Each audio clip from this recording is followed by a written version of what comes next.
Voy a leer un texto que se llama Los judíos un continuo a partir de la obra de Nora Strejilevich, una escritora que vamos a ver si es judía o no. La obra de Nora Strejilevich, con su tono reflexivo y sosegado, con ese ritmo uniforme que recuerda, piensa y escribe su historia, no es común en la literatura argentina. En ella, lo judío como una capa subterránea de sentido y forma me son cercanas. Puedo decirlo más o menos así. Ella es una chica hebraica, pero no del todo. Una casa con algún libro de Martin Buber, de Vallejo Singer o de Sholem Aleichem la acompañan y un pasado un poco arrinconado, perdido o directamente matado. Carácter, paisaje que puedo traer de su primera novela, Una sola muerte numerosa, de sus ensayos sobre las dictaduras latinoamericanas y hasta de su aún inédito Tatuajes en papel. Pero en esta presentación me detendré en dos escritos autobiográficos más sintéticos, Antes y después y Demasiados nombres. Apuntes que pueden remitirme vagamente a postales de la contracultura, donde Osvaldo Baigorria, autor también desterrado, recorre pasados viajes iniciáticos, pero más bien me traen a Shklovsky, a sus recuerdos formalistas de la disimilitud de lo similar, o mejor, a la tercera fábrica, ajustada y poética elipsis que me acerca Antes y después de Nora Strejilevich, mientras Érase una vez puede compararse a Demasiados nombres. Antes y después es un texto redondo, quiero decir, un escrito justo como tercera fábrica, mientras que Demasiados nombres, con su certero título biográfico, se extiende un poco en explicaciones y narra así la propia peripecia como Érase una vez del genial ruso. Dice Nora Strejilevich en el primero, mi hábito no sistemático de anotar recuerdos antinostálgicos.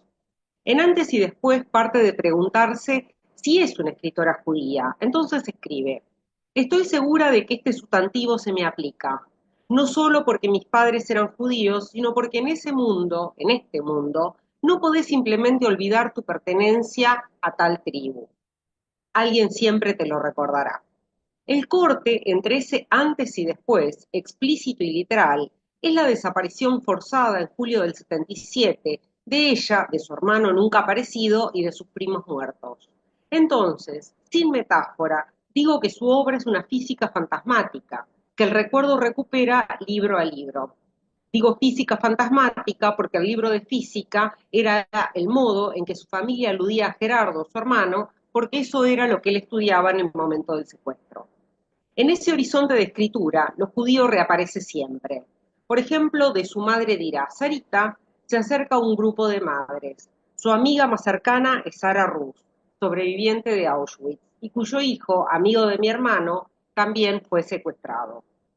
Nora Strejilevich elige recordar trabajando la lengua. Esta es mi acentuación. Ella señala, distorsionando vocales y consonantes para aliviar el dolor, y la estoy citando, que escribe palabra tras palabra hasta que encuentra un sonido preciso, como si estuviera tocando la verdad. Así deja caer párrafos para imprimir que le son tan queridos como sagrados, y eso era no cambiar ni una coma.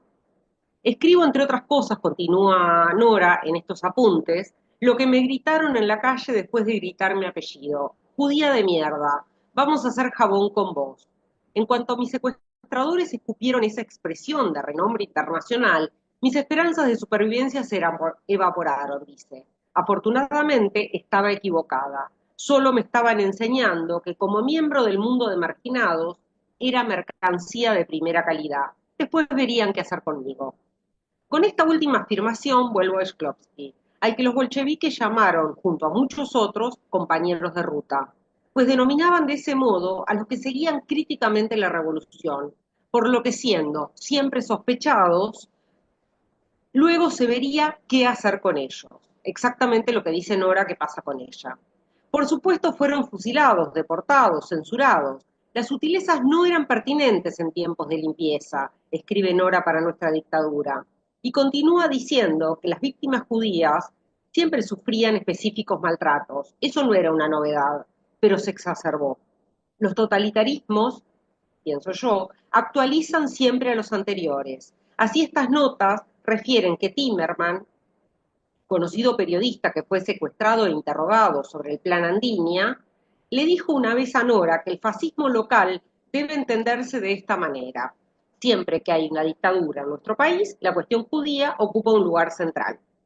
Nora Strejilevich afirma que si bien pareciera que subrayar la ideología antisemita de los militares despolitiza la persecución dirigida contra la rebelión política, a su entender, la difamación de los judíos siempre es política. Dice Nora, en Argentina los judíos son vistos a menudo como un peligro internacional. Pero esos modos judíos, a los que aludía en el inicio como cercanos a mí, eran, como recuerda Nora, que sus padres, los míos también, hablaban yiddish cuando no querían que los entendiéramos. En resumen, dice Nora, éramos una típica familia judía que buscaba asimilarse en un país que bregaba por la homogeneidad.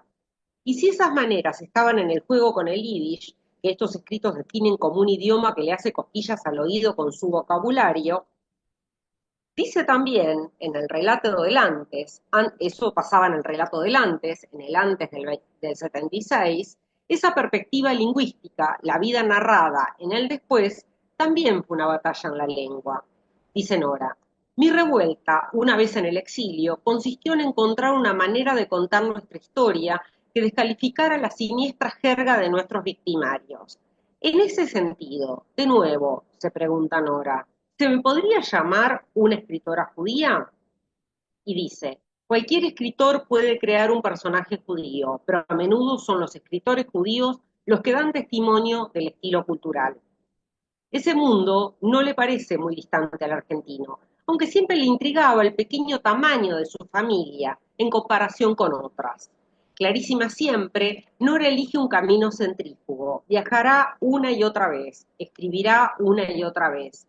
Su primera instancia, no tan llamativamente, será Israel. Ella escribe que su exilio es redondo, nomadismo que la lleva a pensarse o sentirse fuera de todo país y de todo canon. Siempre anda allá por el fin del mundo, para citar otro de sus libros. Por lo que abandonando el espacio, su tarea es en el tiempo, y más precisamente en la lengua. Dirá, en español me da miedo la continuidad de nuestra historia, en inglés su falta de continuidad. En el viaje del provinciano propuse que el que se va queda de ningún lado, por lo que tal vez pueda asirse solo a una lengua. Quizá esa es una manera de encontrar, una compleja manera de encontrar una patria portátil. Leo en antes y después. Mi pertenencia judía está anclada en estas 6 letras y mi venganza se plasma en la escritura. ¿Es en ese sentido que me puedo llamar una escritora judía? En el caso de demasiados nombres, la genealogía se intenta armar a partir de una familia que cuenta su judaidad en una serie que nos fue transmitida en voz baja, en secreto, para que luego la historia la venga a gritar, dice Nora. Cuando en los 70 el terror reencarnó en estas remotas tierras y vino a golpearles la puerta, esta gente de raíces truncas no encontraría en su diccionario palabras para entender cómo era que la historia había cruzado el océano para condenarlos una vez más.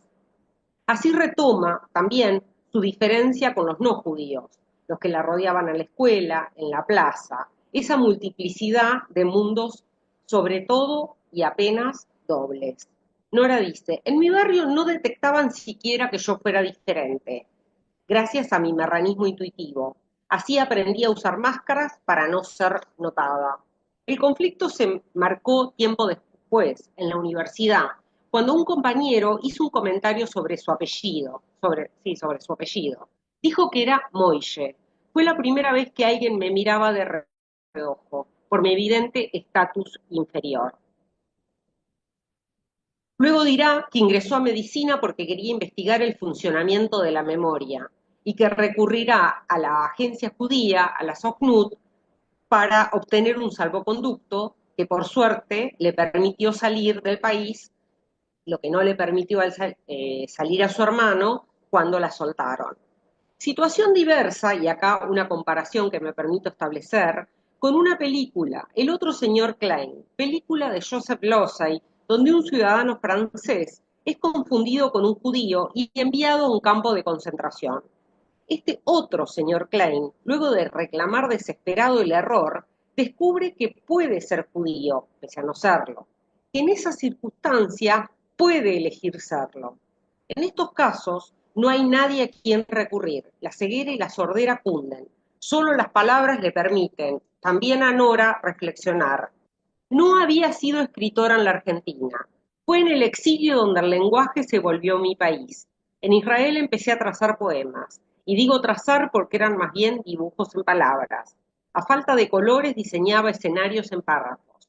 Mi padre era dibujante, y yo solía imitarlo desde chica, pero las letras me eran más afines. La agilidad de un vocabulario que fluía por sí mismo me sedujo.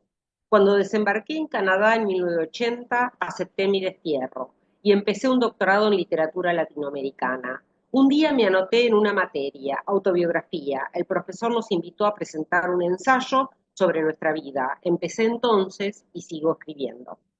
Para ella, para los autores, el pasado, lo familiar, lo que se narra es un continuo de formas, de palabras, de relatos, porque la atribución, esa de Ixis que a veces la señala como judía, la que le recuerdan siempre los otros, es múltiple.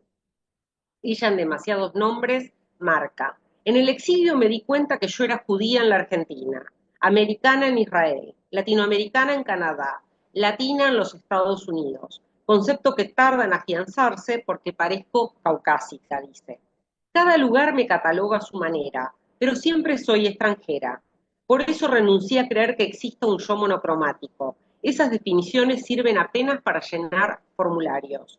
Por eso busco sentidos en los entramados invisibles del mapa mundi y armo un personaje con mi nombre, sobre todo, porque una vez me lo robaron. Y termina diciendo, demasiados nombres para Sir, demasiados nombres borrados, demasiados nombres. Finalmente, quiero decir que, como apuntó Shalamov en sus cartas con Nadezhda Mandelstam, entendemos que los autores tienen una religión sin ningún misticismo, completamente terrenal, con sus cánones estéticos que trazan límites éticos, morales. Por eso establezco un puente entre autores argentinos y algunos rusos, que comparten el continuo recordar escribiendo, por lo que sus obras son eternos jueces de la historia que pueden sentenciar como la misma Nadezhda Mandelstam, he permanecido allí toda mi vida. Mil gracias.